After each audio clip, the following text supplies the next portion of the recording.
Good morning and welcome to the live series Straight Off the Bat. Join us on Thursdays as we speak to individuals across multiple industries who will help you understand financial literacy and education. If you're joining us from YouTube, thank you so much. Don't forget to like and follow our page to continue seeing content that'll help you manage your money. I'm your host, Pauline Joseph, and today we're discussing anti-fraud awareness. Our guest today is Sherwin Forte.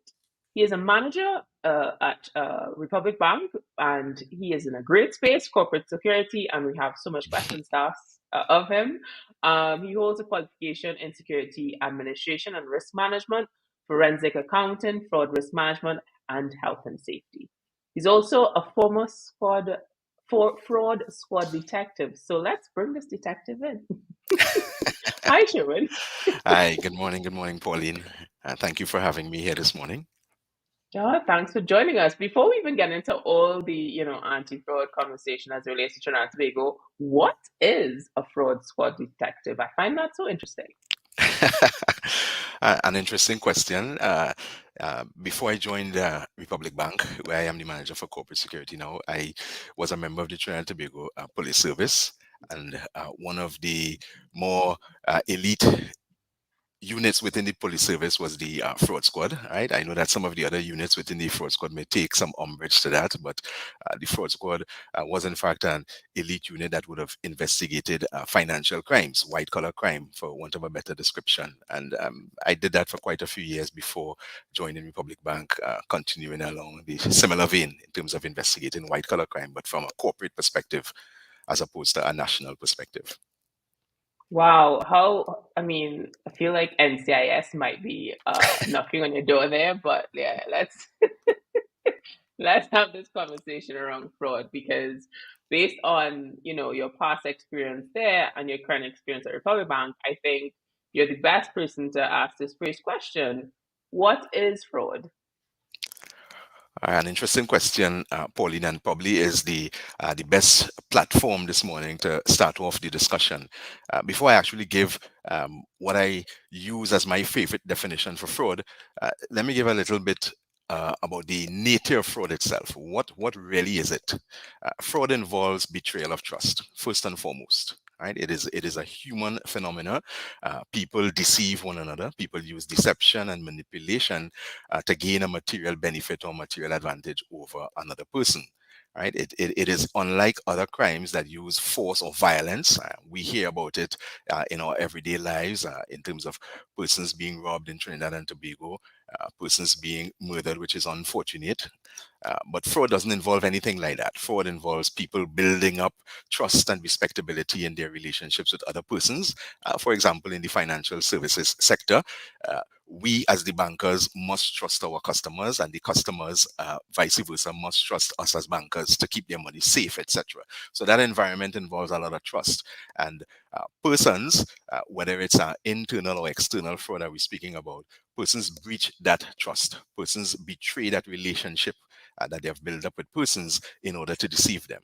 So, stemming from that, I like to use a definition from Black's Law Dictionary, which says basically that fraud is an intentional perversion of the truth for the purpose of inducing another person in reliance upon that perverted truth to part with something of value, right, to him or to her, or to surrender a legal right. So, in other words, fraud is really about someone giving a false story, a false misrepresentation, someone believing that, someone relying on that, and parting with something of value to their detriment. Wow, it came straight out of the Oxford Dictionary.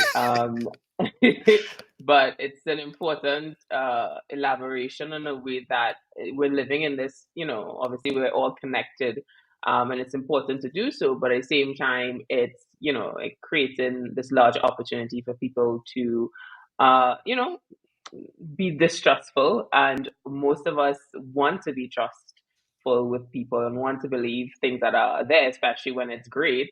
So in that breath, let's talk about it in the context of Trinidad and Tobago. What do you think are some of the common emerging fraud trends that you're seeing? Because you're coming from a background, old school, Hmm. in the police space, in the protective space, but now within the financial sector, what are some trends? Actually, even before we go into trends, can we talk about something that maybe is old school, but you see that translate digitally?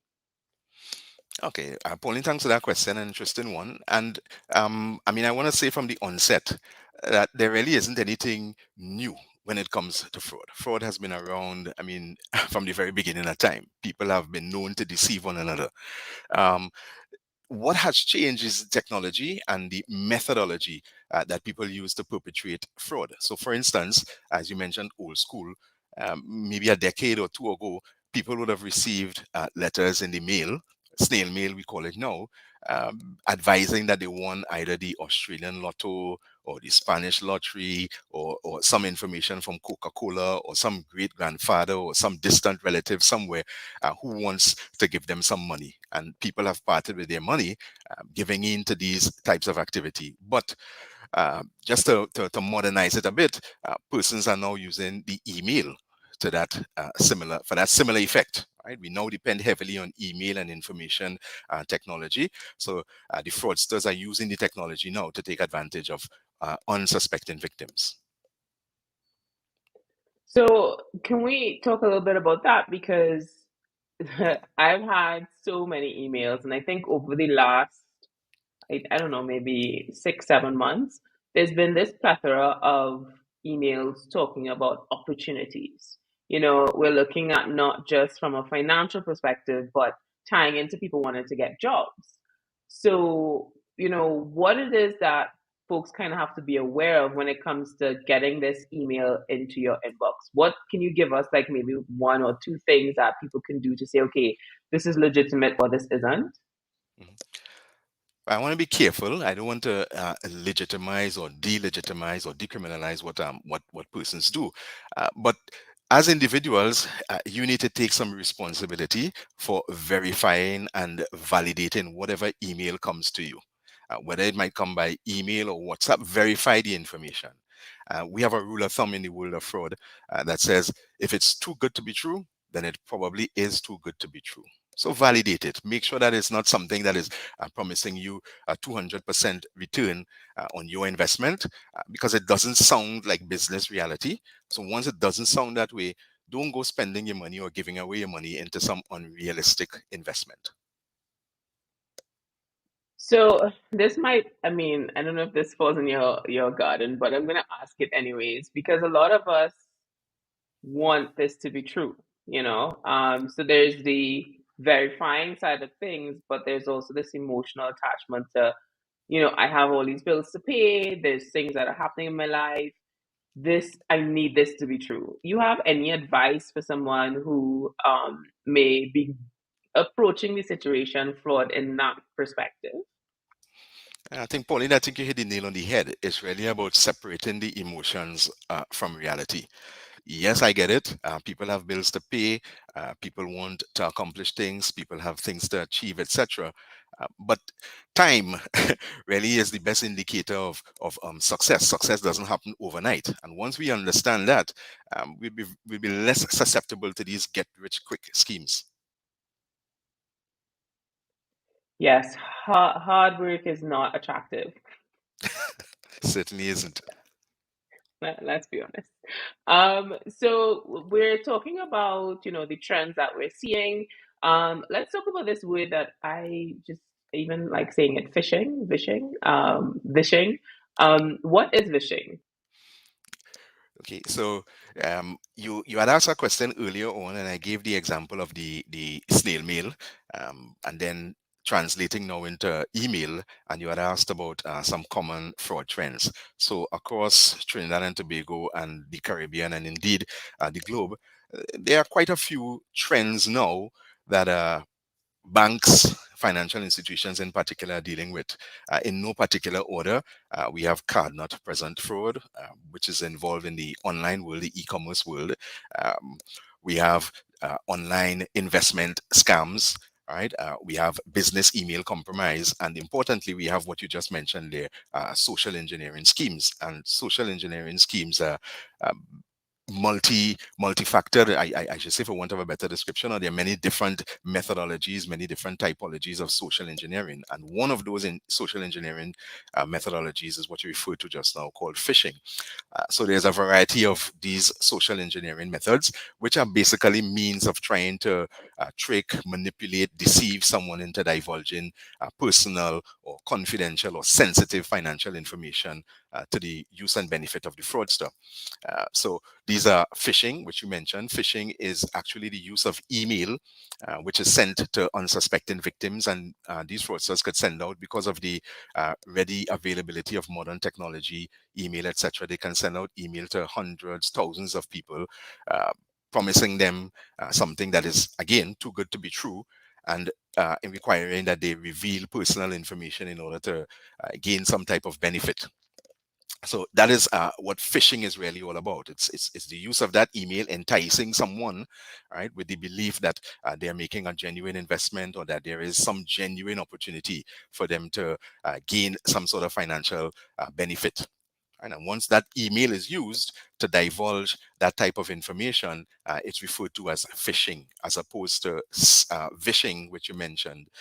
Vishing involves the use of the telephone, a little bit old school, but fraudsters have also been known to use that type of voice way of communicating with people, using the telephone, communicating with them, telling them, or pretending to be the bank, requesting certain financial information, your credit card information, bank account information, etc. And sometimes people are susceptible, they are vulnerable, they are gullible, they believe these stories, and they divulge their personal information. And so those are two examples of social engineering. I mean, we have some others that are less common. Smishing, which deals with sending SMS messages, text messages, and it usually involves someone, or the fraudster, the con artist, the threat actor, using a legitimate company, maybe Samsung, Apple, informing you that you want a Samsung phone, etc. And then you're required to respond. And when you respond, with giving your personal information, etc., they're able to now use that information to their use and benefit. So those are just three of the more common examples. Wow, it feels like a lot. There's a lot of there's you mentioned fishing, vishing, and what was the other Smishing. one? The Smishing is the smishing. last. Wow, wow. So it's a lot to juggle, I think, in terms of being able to manage what's happening online. So thank you so much for divulging that information, because I feel like putting a name to it is a great way to start a conversation for people who are watching this. And speaking of that, we want to shout out to Darlene. Good morning to you as well. We have Ganesh, Carol, and I, I really like Nigel. He's on YouTube. He's like, I reach. I was like, well, typical Caribbean time, Nigel. I mean, 15, 10 minutes later, but that's fine. You're here and we're all right. So we covered a lot of information as it relates to what we're seeing happening online and some of the trends specifically in Trinidad and Tobago. Mhm. So when it comes to just navigating online, some of us may think, oh gosh, well, this is not making sense. What's even the point? Like, this is ridiculous. I'm not even going to be online. What would you say to that person? I'd say this, Pauline, the world is changing. The COVID-19 pandemic taught us in the business space, and even individuals, that face-to-face, person-to-person transactions are not the absolute necessity. We no longer do transactions that way.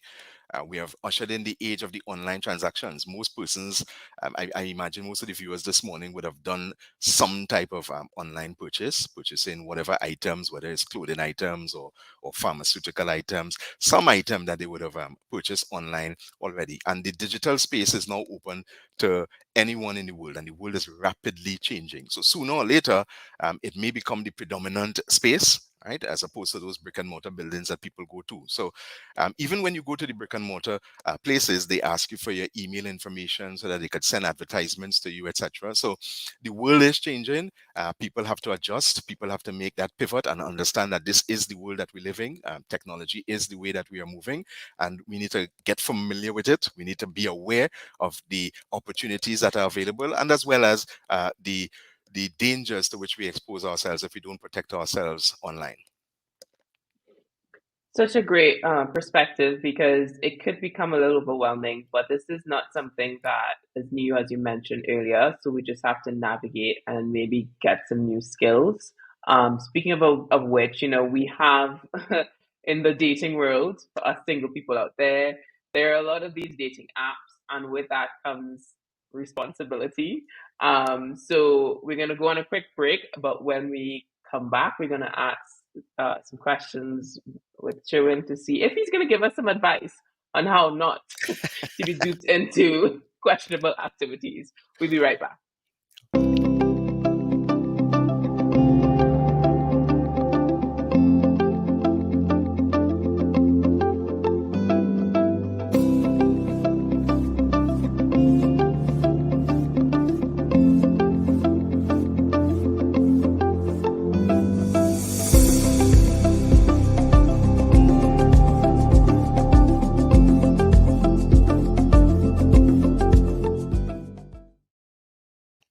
Welcome back to live series straight off the bat.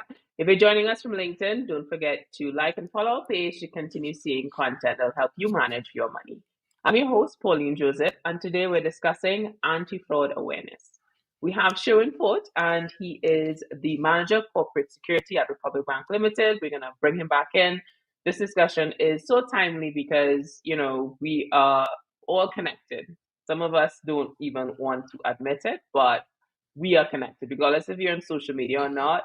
Chances are you have a computer, you have a phone, you have a grandchild who's on a phone scrolling through TikTok.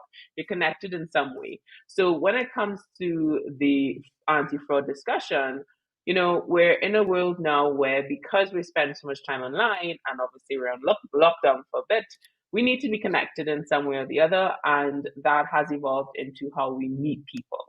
And that means that we have these apps. I know a lot of people are embarrassed to talk about being on dating apps, but it's fine, people. It's okay. We all need to be loved, okay?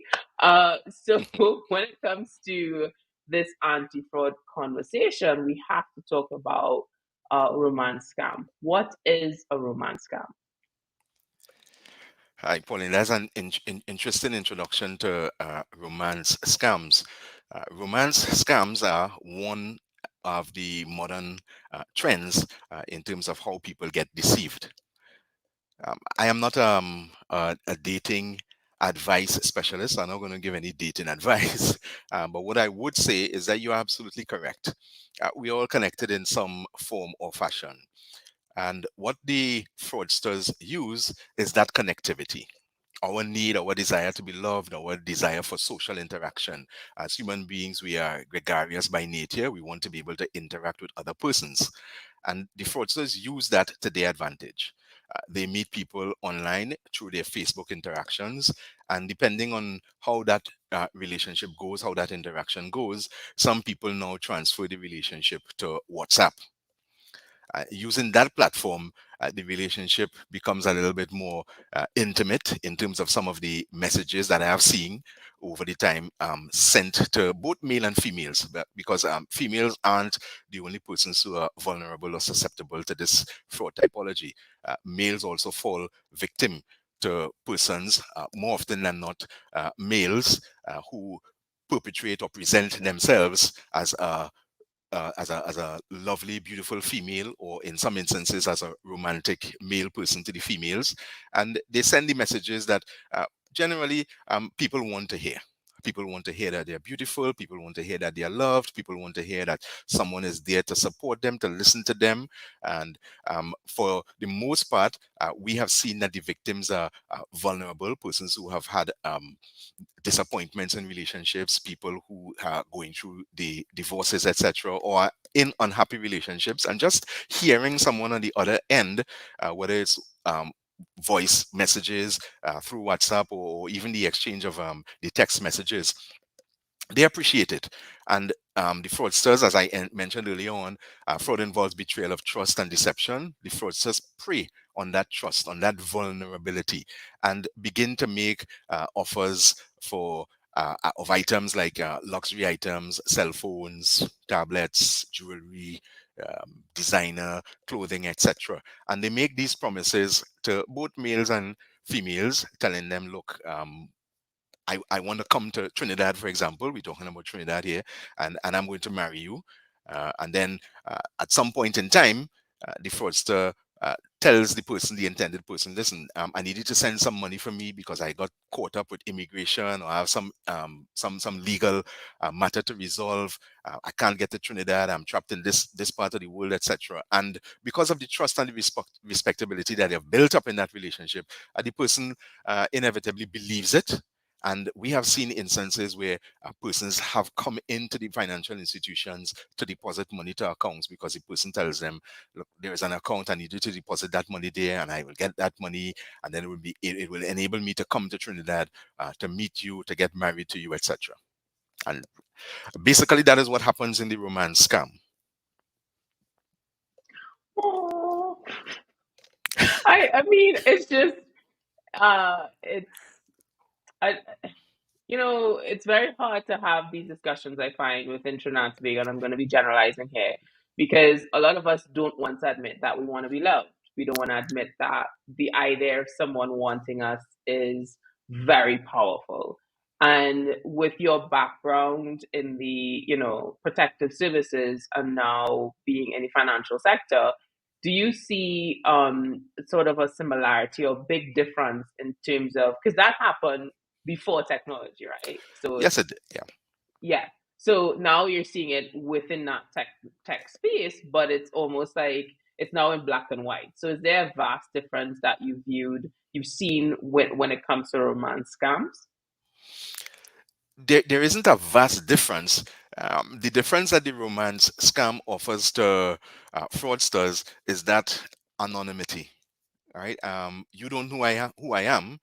You only see who you think I am. So I present myself more often as a white male. All right.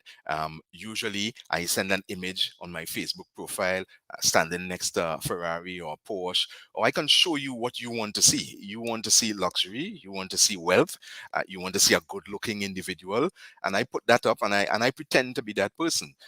Then the fraudsters use what we spoke about just now, that social engineering skill, confidence artists, we call them con artists, fraudsters, tricksters, and they're able to manipulate and deceive you into believing that they are who they say they are, and of course preying on the person's vulnerability and susceptibility to wanting to feel loved, and having a special place in this world, and having that special place in someone's heart.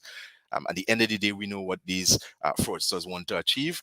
They want to achieve you sending them your finances, and this is prevalent internationally as well as locally.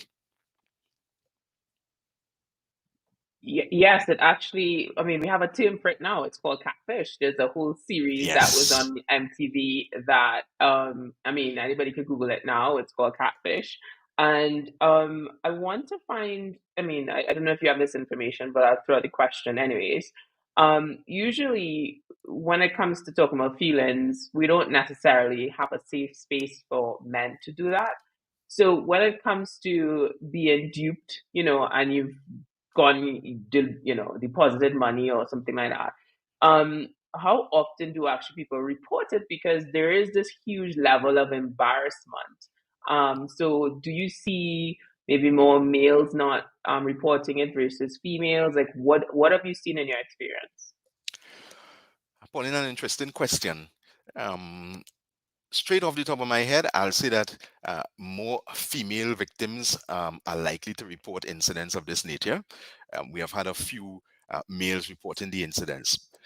But I want to refer to what is called the dark figure of criminality, meaning that we hear about these types of crimes, but we really can't quantify them. Meaning people feel that sense of shame that you spoke of. People feel that sense of, you know what, I don't want anybody to know that I fell prey to this. I don't want anybody to know that I was gullible, that, that this person was able to deceive me or trick me. So they don't generally report it. But the persons that do report it are more often than not female. We do have on a few occasions when males report the incidents to us. And I mean, at the end of the day, these reports have to go to law enforcement, to the police service, to the fraud squad, and invariably they probably receive a lot more reports than us in the bank, because sometimes the investigations department, my investigations team, they interact with customers, and we try to dissuade them from putting further finances into the accounts, try to tell them about, listen, this is what this is about. We close off those accounts. I mean, I just want the public to know that immediately. Once we find out that someone is using an account to solicit or to fraudulently obtain money from persons, we immediately close that account and discontinue doing business with those individuals. But some individuals are so, how do I say this, are so enamored by the fact that someone is giving out all of these amorous feelings towards them, that they lose all sense of reason, and the emotions is what captivates them to want to put money into these accounts. I feel that. And, when this, just gonna wrap up this romance scam conversation, as a user of these dating apps, one of the things that I do realize is there's a verification option. So you could actually only speak to people who verified their accounts, which means that there's a extra step for that person to make sure it's a real person. So, is there any specific tip that you would like to give someone out there? Because being connected and wanting to be loved will never end, because that's what it means to be human. So, when it comes to trying to mitigate those risks from a romance scam perspective, anything in particular advice that you'd like to give that person? Nothing more than what you have already indicated, Pauline. It's really about you as an individual verifying the information, verifying that it is in fact a real person, verifying that the person is who they say that they are, doing whatever checks you deem necessary to ensure that this is in fact the person that you're speaking to. Right? It really is about you exercising that proper judgment as an individual. Yeah, it's really a shift in how we are communicating and being able to have those tools to do so. Shout out to Desiree on LinkedIn. She joined us. So for those who are just joining us or who've been watching from the get-go, you can slide into the comments and let us know if you have any questions for Sherwin, because this is a very important discussion to have, not just for you, but for family members who may not, want to admit that this has happened to them. So we are talking about anti-fraud awareness, and we're living in a digital world, and it's convenient, it's great, it allows us to do things that we've not been able to do before. But in that same space in the financial industry, we have investment schemes, right? And even under the Bankers Association of Trinidad and Tobago, we've seen a lot of people actually tag or include the logo erroneously and Mhm. illegally. So a lot of times you have these folks posting on social media saying, hey, we have this investment scheme that's for you. Um, First and foremost, what is an investment scheme? All right, thanks again, Pauline. So similar to the romance fraud, fraudsters again prey on people's vulnerability, and they ask them to make an investment uh, so that they can get lucrative returns. So, for instance, I saw that flyer that you spoke about where the BAT logo was used. All right. So, incidentally, BAT should have sent out by now a disclaimer advising that we are no way affiliated with that. And I saw that they put up all the names of the various financial institutions, advising that you can get some hefty returns on those investments. Right. So, that type of activity involves, again, persons falling victim to these fictitious advertisements claiming that you can receive um, hefty returns on your investments. So That is basically what the investment scheme is about. We have had situations where persons have gone into these investments believing that they're going to get, let's say, a $20,000 return within a week or a month or 2 weeks, etc. Right? The individuals promise them these heavy returns, and they invest their money. Fully believing and hoping, as we mentioned just now, that they are going to get the returns. Because, as you said, when it comes to money, people have things to do, and we understand that people have bills to pay, people have things that they want to achieve, they have things that they want to do, uh, and that is what makes it such a vulnerable area for persons, because once you as a human being, right, are exposed to this type of manipulation, it really is difficult to really get or to persuade people that this is not real. And again, Pauline, it's really about persons verifying what they are seeing, communicating with the banks, right? So, for instance, persons would have seen that flyer with the information, communicate with the banks. I mean, we know someone who works in a bank. If we don't know the banker, we know someone who knows someone who works in a bank, or we could go to the telephone directory, or whatever digital means of communicating with the bank. Send an email to the bank, find out about what you are seeing in the digital space, find out if it's true, right? And my rule of thumb is, if it is too good to be true, then generally it isn't real. Yes, so we definitely have put out the information regarding the false advertising, and I would add to that that folks have been tagging us, and I think you guys should continue doing that. We appreciate it. So once you bring that to our attention, we'll definitely verify it. And speaking of that, we do have a question about verification from Tennille. But we're going to go on a quick break, and when we get back, we will find out from Sherwin. We'll answer Tennille's question. We'll be right back.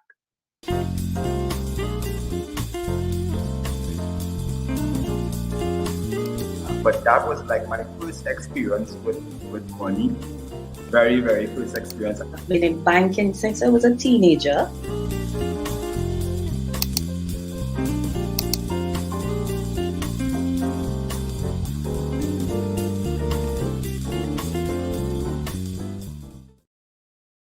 Hi, everyone, and welcome back to Straight Off the Bat.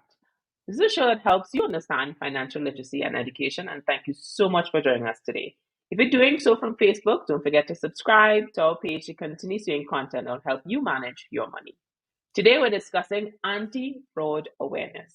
We're joined by Sherwin Forte. He's the manager of corporate security at Republic Bank, and he's also a former fraud squad detective. So he has the background of public and private sector in the fraud space. So, with his wealth of knowledge, we want to have this discussion around. Um, we were continuing before the break around verification, because it is much easier now to pull information from online and post it on a social media platform, saying, hey, I'm legitimately this person.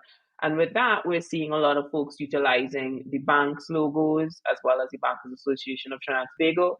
So we want to just equip you with, a few extra steps before following up with these folks who are definitely in a position of not being able to verify this information that they're putting out there. So we have a question as relates to for investment verification. People should contact TTSEC. They're the regulators for this. So is this something that you can elaborate on? Hi, Pauline. Yes, the Trinidad and Tobago Security Exchange Commission is also heavily involved in investment, or in preventing rather investment fraud. So it is an opportunity for people to communicate with them, right? We also communicate with them from time to time, right? Sharing information. So it's important that people have that information at their fingertips, readily able to communicate with them to determine whether or not these investment schemes or scams that they are seeing are legitimate or bona fide opportunities for persons to invest or to make financial investments. So that is available. I mean, the regular telephone directories, call the banks. The banks' telephone information is available. Most financial institutions have call centers. You can call in, you can verify. Look, this is what I'm seeing. Is it true? Is it not true? And I mean, we are customer focused industry, and we will be able to verify if something is legitimate or not for you, especially if you are investment minded. So we also have a comment from Desiree. Shout out to Desiree. She's definitely one of our OGs from the beginning of Straight Off the Bat live show. She made mention to the idea of getting rich quick. Always, intrigues people easily, and we did discuss that earlier. But in terms of the investment schemes, you can reach out to folks. You can actually call the banks. You mentioned being able to call center. But sometimes people don't have money on their phones. So we as a society has evolved into making sure we have data before we have food. So with that said, how can customers identify and protect themselves against these schemes? Well, in addition to making the phone calls, Pauline, the bank does have or banks, all the banks have email. We have websites. We have social media presence as well: Facebook, Instagram, Twitter.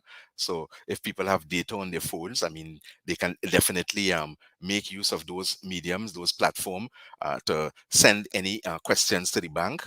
Inform us, let us know what is happening outside there as well, and we will be able to guide. Right, the information would come from our group marketing or marketing specialists, whoever govern those social media platforms, etc. They'll inform us in the corporate security spaces, and we can provide the advice to persons. Our investment options are also available. For instance, I know on the Republic Bank side, I'm speaking on behalf of Republic Bank here. There is the Republic Bank securities, Republic Bank investments, etc., where people want to manage and manage their wealth and make investments and so on. Those are legitimate organizations, legitimate business places that you can go to if you have additional funds that you want to invest in rather than these get rich quick schemes, and they will be better able to advise you in terms of how you invest your hard-earned money. Yes, that is extremely important. Hard earned money, guys. So before we part from it, we definitely have to ask a lot of questions before allowing someone to separate us from our hard earned money. Shout out to Nigel. He said, I am still here, by the way. Good to see that you're here. Thanks a lot for joining us from YouTube. This conversation around fraud and anti fraud awareness. Now, this is not a singular conversation in Trinidad and Tobago. Obviously, globally, this is something, I've read reports where there's this massive increase of cybersecurity professionals needed within the industry. People are saying, go get your child to go and study cybersecurity because this is not going anywhere. And when it comes to this conversation around cybersecurity, um, there are a lot of folks who are now trying to figure out online banking. So for someone who is watching this and like, I'm not sure, what are maybe top three steps someone should take before they start their online banking, journey? Mhm. So, first of all, Pauline, I want to say that despite what people may have heard, online banking is generally safe. All banks have invested in the security of our customers' information. All banks have invested heavily in moving away from the brick and mortar environment into the digital space. So your information is generally safe. What invariably happens is that there is this human element, meaning fraudsters prey on people's vulnerability, they prey on people's lack of awareness. When you set up an online banking account or internet banking, we have in place what we call multi-factor authentication. So you have your username, you have your password, and you get a one-time password because the banks have invested heavily, as I indicated, in your security. So you have this multi-factor authentication. You're generally safe in terms of doing transactions between your accounts or sending money from one account to another in the cyber world. Right. So it really is a safe space. You should go in, have a discussion with your bankers, or again, use the email medium, social media medium, call your bankers, tell them what your concerns are, right? But I am saying this morning generally that it is a safe space. It is well protected. What happens invariably, as I mentioned earlier on, is that human beings generally don't secure themselves properly. One of the things is using weak passwords, right? So the system usually prompts you with respect to whether your password is a strong one or a weak one. Um, Strong passwords are usually lengthier, ones that involve not only letters but use alphanumeric combinations, right? And people should create passwords using all of those special characters as well. And I'm not an IT security specialist. The bank does indeed have an IT security manager and an IT security team that will be better able to elaborate on those areas. But those are some of the basics that you need to understand in terms of protecting yourself online. Your passwords, right? They're especially important. Yes, the password conversation is one that I have with as many people as anyone can hear me, because I've had discussions with friends, colleagues, events where I spoke at, and people tell me, "Yeah, my daughter's password is her birthday." Yeah. And as simple as it may seem, it's actually pretty common. So can you tell us why putting your birthday as your password is not the best option? Okay, so putting your birthday as a password is not the best option because first of all, it's simply it's easy to guess.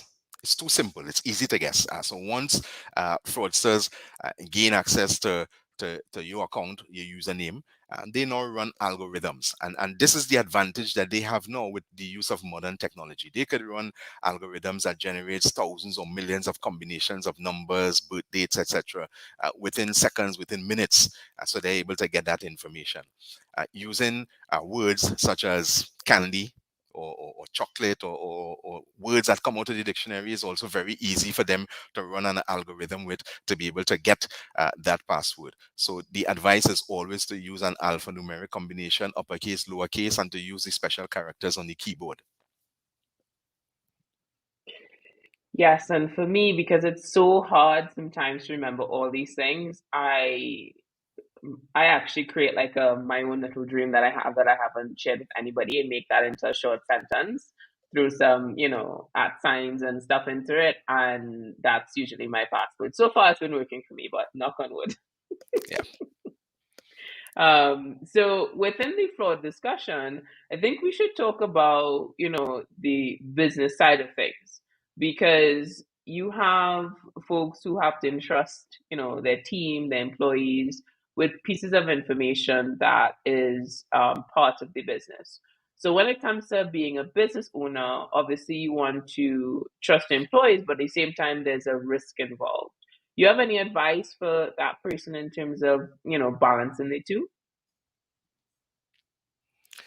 For controlling employee fraud, more often than not, people need to establish and set up proper internal controls that gives some level of assurance that persons aren't able to steal from the organization.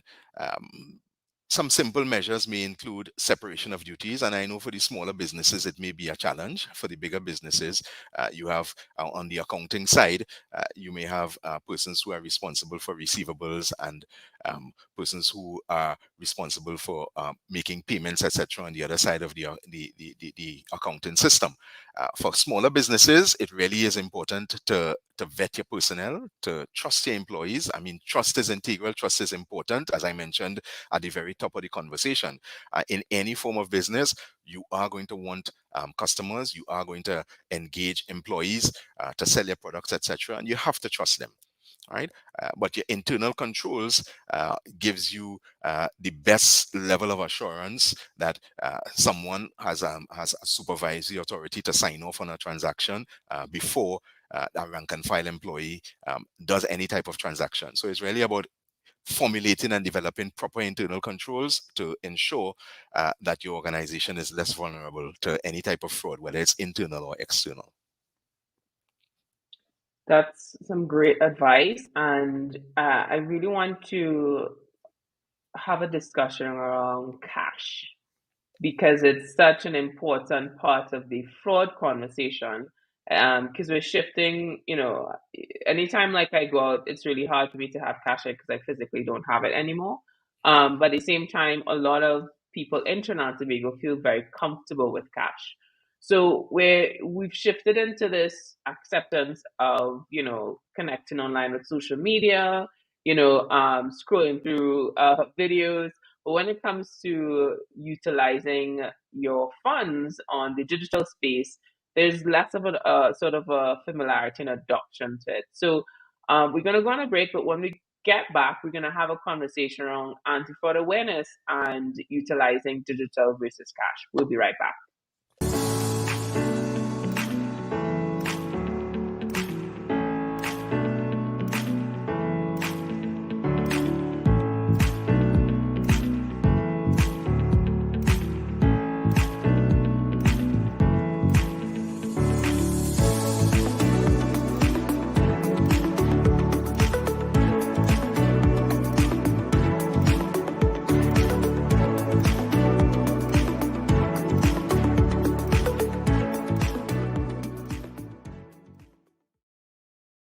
Hi, everyone, and welcome back to Straight Off the Bat, a show that helps you understand financial literacy and education. Thank you so much for joining us today. And if you're doing so from YouTube, smash that subscribe button and continue seeing content that will help you manage your money. Today, we're joined by Sherwin Forte. He is the manager at Corporate Security at Republic Bank Limited, and we're discussing anti-fraud. He has a background of being in the police service, so as a former fraud squad detective, we want to tap into his knowledge because we're seeing two sides of these things. And when it comes to anti-fraud, we can't talk about anti-fraud if we can't talk about cash. So we're very comfortable with cash, and it's something that we're shifting in this digital space. And just before the break, I was asking, just kind of lay the groundwork for this question.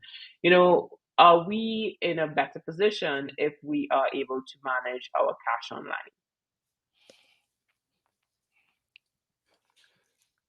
Pauline, the short answer is yes. I like you, rarely have cash on my person. I use my credit cards, my debit cards to conduct any business transaction that I have. So the bank and financial institutions over the years have gradually introduced products that allow us to be able to use our credit cards and debit cards. You can now make purchases at the merchant using the point of sale devices, etc. Right, so we have made it a little bit more convenient for persons to be able to use these cards. Generally, it is safe. However, the modern technology that is available to us in financial institutions is also available to fraudsters. And our credit cards, our debit cards, all of these online products, whether it's mobile or internet banking, they have become targets over the years, and we continue to develop our technology in terms of fighting that type of fraud. In the Caribbean, in particular, people still have a heavy dependency on cash. Right, so whilst you may go out into the North American markets or the European markets where people are more in tune with using their credit cards and doing online purchases, etc., we still rely heavily on cash to do a lot of things. So we find that persons are victims of criminality when they move around with a lot of cash. So it's kind of like six of one, half a dozen of the other. We really are pushing people into that digital space so that they can use these products, but there is still that heavy dependency on cash. We have cash intensive environments. That's so interesting because I find myself, so I was on a trip with some friends and they're all from the US and they all were tapping their phones to pay. And I was like, I'm so jealous. I want to do that. And I was telling a friend this in Trinidad and she was like, what? No, I wouldn't feel comfortable with that. Just gonna ask you a loaded question, Sherwin. Why do you think we think like that? Pauline, that has to be culture. That has to be culture. We need to change our habits. We need to get in tune, get in pace with the way that the world is moving towards digital commerce, using digital methods to make payments, etc. It will take some time. We will gradually get there. but it's going to take some time. It's just really a matter of culture, the way people are accustomed to doing things, the norm with which they operate. Uh, yeah, that's so interesting because it's having friends from the States and then having the conversations with friends in Trinidad and Tobago. It's this definitely a different culturally acceptance to what digital means and that trust. So when it comes to common mistakes that people currently make in terms of being susceptible to fraud, do you have any sort of top thing that you see reoccurring with individuals? So, Pauline, one of the top things I mentioned earlier on was being susceptible to that social engineering by not verifying when you see you receive an email or something via WhatsApp or something via the traditional text message. You really need to stop and think: is this too good to be true? Would my bank be asking me for information via email, my account information, my personal information, my confidential and sensitive information? And that is one of the general mistakes that people make. They believe this email that they receive, which makes us so vulnerable to phishing with respect to carrying cash. Um, People sometimes don't use or utilize uh, the various electronic mechanisms that all banks have in place in terms of doing online transfers, the electronic channels of payment, having their employees open accounts and depositing money to their accounts so that they receive their salaries rather than paying them in cash. Right? So those are some of the things that we want people to avoid. But as I said, we are in a cash-intensive environment, and people do go to make large withdrawals, and unfortunately, they find themselves being the victims of crime as well. For someone who have been in online for 12 plus years, I've built my business online. Sometimes I too fall susceptible because you're multitasking, you see an email, you just open it and you're not really thinking. So I'm trying my best now to reduce my multitasking. It's very hard when you have like 20 tabs open on your computer. But is there sort of any advice that you give to folks in terms of fraud prevention and safety tips? Um, when it relates to anti-fraud, and because you mentioned us wanting to believe certain things and obviously the social engineering side of things, but sometimes we are just so distracted in general. So any tips for us? Pauline, my tips will remain the same. I mean, I can't stress on it enough. Fraud involves betrayal of trust.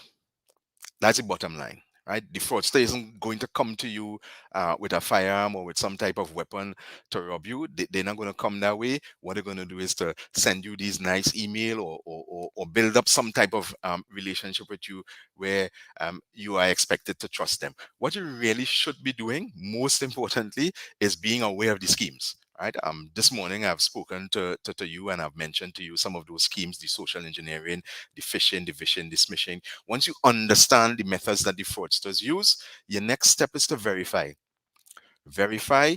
Um, you have the mechanisms, various mechanisms for reaching out to your banks, whether it's through social media, through a phone call, through email, some form of medium where you can verify that these messages that are coming to you are true, that they are bona fide, that they are real. For the most part, they're not real. When you see schemes advertising you to be able to get rich quickly, it generally is too good to be true. So it's really about you practicing awareness, right? You mentioned that word awareness, right? Being aware of what these types of activities are, how they are perpetrated, how you can prevent them by you being alert, by you being aware, by you being vigilant, paying attention, verifying, validating whatever information comes into that digital space that you occupy.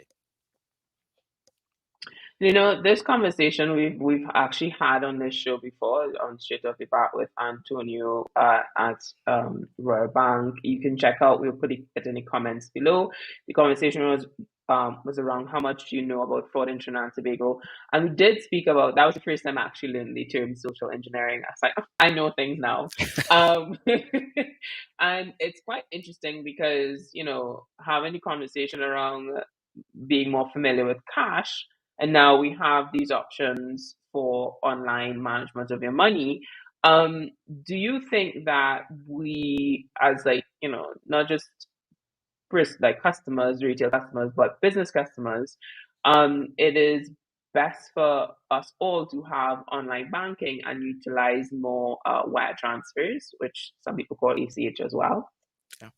Yeah, it generally is a safer means of making your payments, a safer means of moving cash, right? It is much more convenient, right? So businesses don't have to trade in a lot of cash. But I mean, we understand that some people still want to have a hold of that cash. But our advice is always to use the electronic means that are available, using the ACH methods, direct debiting the person's accounts, etc., using your internet banking to make payments. I mean, it's always more convenient. It is always safer to do so. And I think for us having to have that learning curve of using the ACH or going online banking, the banks do have a lot of information on their website. So I would definitely advise that you head over to their websites and just see what the options are. And in this conversation around anti-fraud awareness, we want to talk about, just kind of close off with advice that you would have given to someone who's experienced fraud. We mentioned this earlier because there is a lot of emotion. Let's be honest. As much as money is a tool, we as humans attach emotion to it, and it can be embarrassing. It can be something that we don't want to actually report. It can be something that can become a little overwhelming. So, for those who are watching this on the live stream now or on the replay later, what advice would you have for someone from Trinidad and Tobago who has experienced fraud? Well, you're not alone, first of all, right? You're not alone because the fraudsters are migrating from what I call hardcore criminality, because they realize how easy it is to navigate in the online space, to be anonymous. Um, there are persons who have fallen victim. Those persons who have fallen victim to fraud do have the opportunity to seek legal redress. All right. Report the matters to the fraud squad. You can report the matters into your financial institutions as well. We do investigations on our side to ensure that we put an end to it, or we at least ferret out what is happening in the world of fraud. We continue to advise and to educate our customers. As you mentioned just now, Pauline, there's a lot of information that is available on Republic online, right? So people can go onto our online platform to see some of the information that we have readily available to discuss some of these fraud typologies. We give a little insight into what they are and how you can better protect yourselves. But the key, as I'll always say, is about vigilance. Stop and think before you engage in any type of investment activity, before you befriend anyone online. Stop and think, is this business reality? Is this the way that my bank will communicate with me? Is this investment real? Does it represent something that is real? Right. So those are some of the things that you need to ask yourself. Those are some of the things that you need to do. You also need to protect your passwords. Give yourselves proper passwords first of all. Don't give the run-of-the-mill word, right? Like candy or chocolate, as I mentioned. Use passwords that involve using uppercase, lowercase, alphanumeric, using the special characters on your computers, etc. So those are some of the things that I just want to remind people of based on our conversation. It really stems. It really is twofold, right? Because fraudsters prey rather on human error. So it's really about you being aware of what they do. If you know your enemy, you can better defend yourselves. And once you understand what they are doing, then you know how to put things in place to defend yourself. Thank you so much for that, Sherwin. We're about to close up. But before we do, we just want to answer this quick question from Nigel. He wants to know what the ACH acronym stands for. It's Automated Clearinghouse, ACH, Automated Clearinghouse. Right? Okay, there we go. Yeah. So that's okay. Go ahead. Sorry, I interrupted you. No, that's fine. It's basically an in-house method for making gross or bulk payments. Okay. All right. And on that note, Sherwin, thank you so much for joining us today and sharing insight into anti-fraud awareness. Don't forget to sign up and be notified about our next live show. The link is in the comments somewhere around. You'll find it. Don't worry. As always, be sure to like and follow our page on LinkedIn so you don't miss a single live show. And thank you so much for joining us today. Goodbye.